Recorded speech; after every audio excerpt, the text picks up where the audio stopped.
Voici un court tutoriel sur la théorie des couleurs et comment utiliser de bonnes couleurs pour ses créations. Le premier conseil d'or que je pourrais donner, c'est absolument éviter d'utiliser des nuances de gris. Les nuances de gris sont trop fades, et pour éviter ce problème, il suffit de légèrement la colorer. Il faut cependant garder en tête que la couleur que vous choisirez pour la coloration doit être pertinente par rapport à ce que vous voulez représenter. Après cette rapide manipulation, le résultat sera beaucoup plus agréable à l'œil.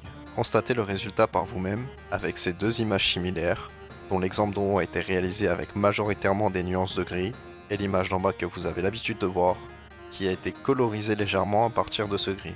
On peut tout de même constater qu'on reste sur un ton assez gris ou noir en fonction de la zone de l'image.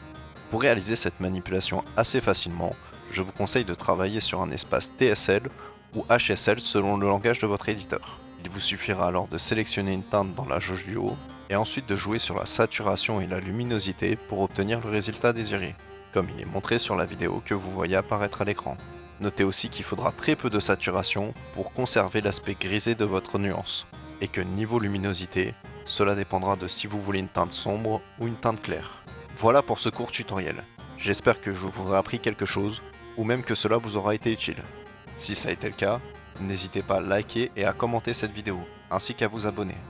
Et comme d'habitude, on se retrouve demain pour plus de contenu.